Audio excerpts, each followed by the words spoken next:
Yes, sir. Yes, sir. We definitely back. In the building right about now. We got Crown of Thorns. First time as a collective here live and direct, on Live and Direct. So introduce yourselves to the Steel City Massive, please. One time for your Marty Clips back in the building. I feel like I'm home again, you know what I'm saying? Stand up, Steel City. Done know already, yours truly, the kid that get unruly, J Wise in the flesh, alongside my cousin Crown of Thorns brethren. Done know. Yeah, but bye, Color Brown, aka Roach B. My stuff don't sound as pretty as these brothers when they say it, you know what I'm saying? But yo, we get the job done, you feel what I'm saying? This is how we do. Big up DTS, you know what I mean? Riding right now, busting off. Crown family, man, DNA, you know how we do. No doubt, no doubt, no doubt.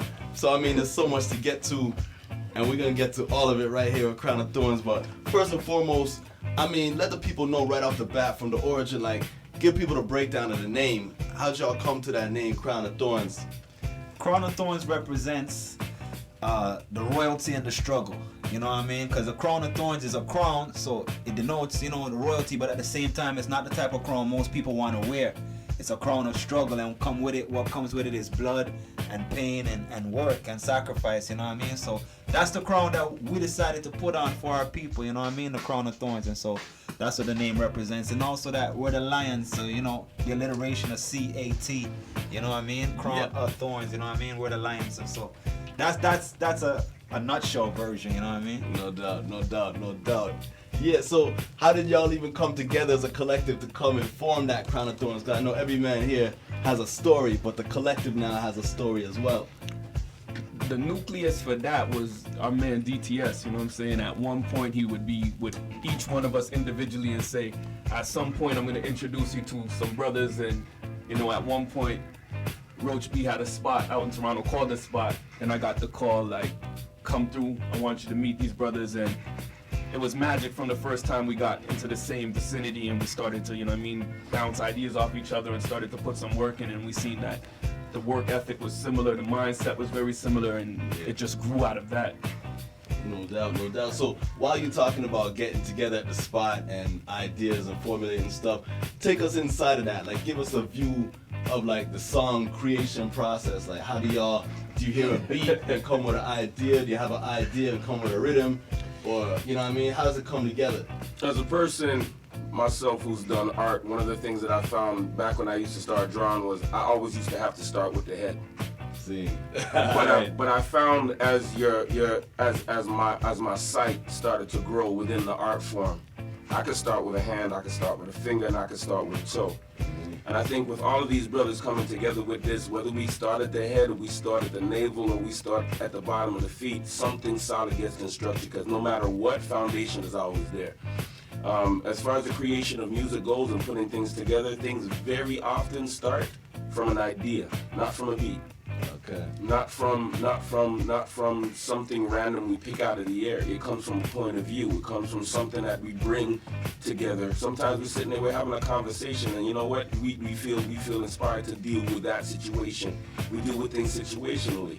It's not just trivial stuff, man. We take subjects and we pick them apart. And sometimes the subjects pick us apart, and we just lay that down on whatever we got. No doubt, no doubt, no doubt. So when y'all's in the studio now, I mean, first of all, we should actually big up.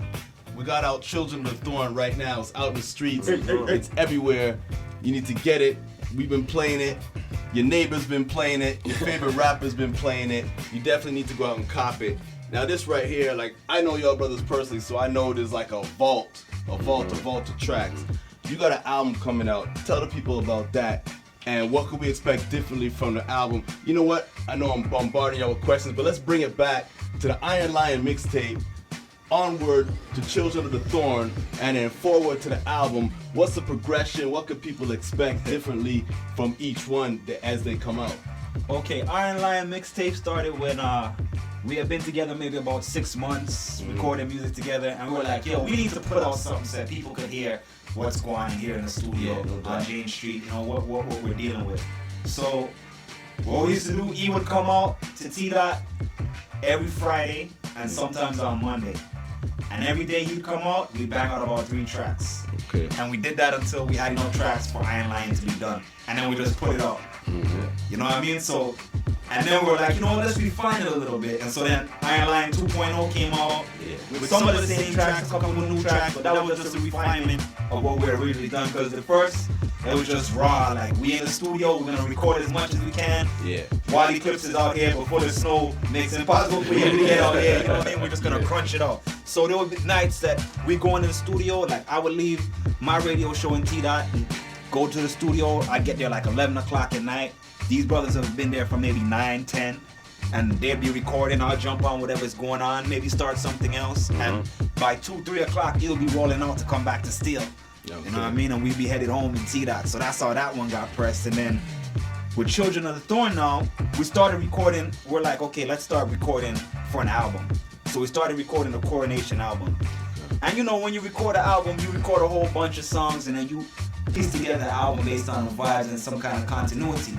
So when we were done and we had put together all the tracks from Coronation, which we thought was like, these are our craziest, not even all the time just the best tracks, but the tracks that work best as a collective together, you know what I mean? That all these tracks put together tell you something, a story, provide a narrative.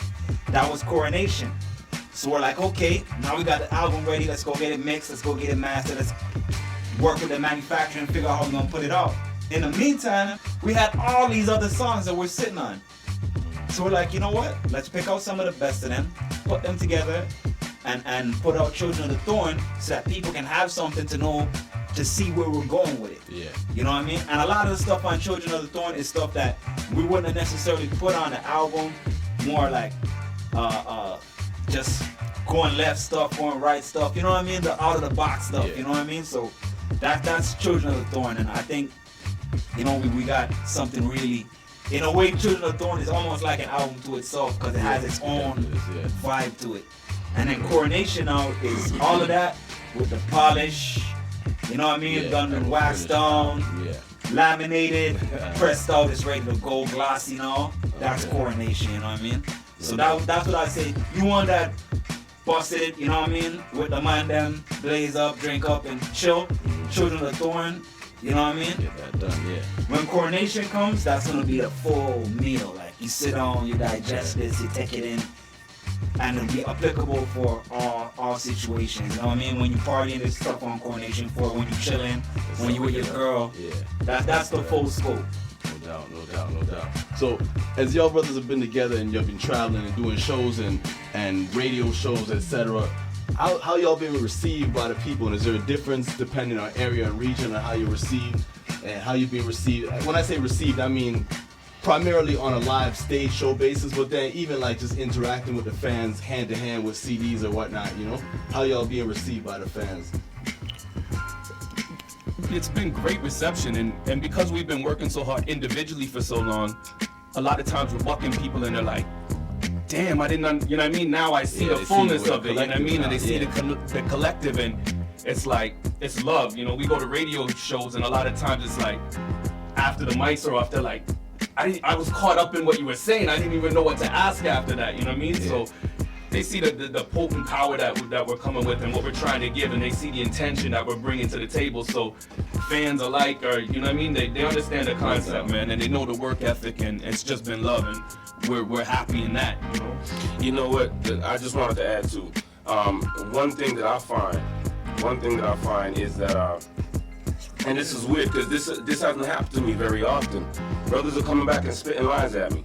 Okay, Lines that I wrote and lines that mean something.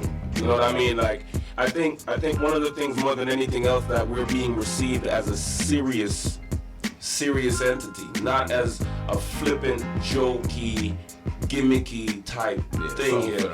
It's not what we learn, it's what we saying, and it's how we bringing it to the people. And I think people really appreciate being or somebody being honest with them when it comes to music. Because trust me, I don't think there is a single lie. I don't think there's a single fallacy. I don't think there's a single misconception in anything that we've said or put on music, whether it be digital, whether it be, you know what I'm saying? You're like, we're real, we bring our hearts to you, you know what I'm saying? We bring our hearts to you. When you bring your heart to somebody, man, like, how can you not receive that?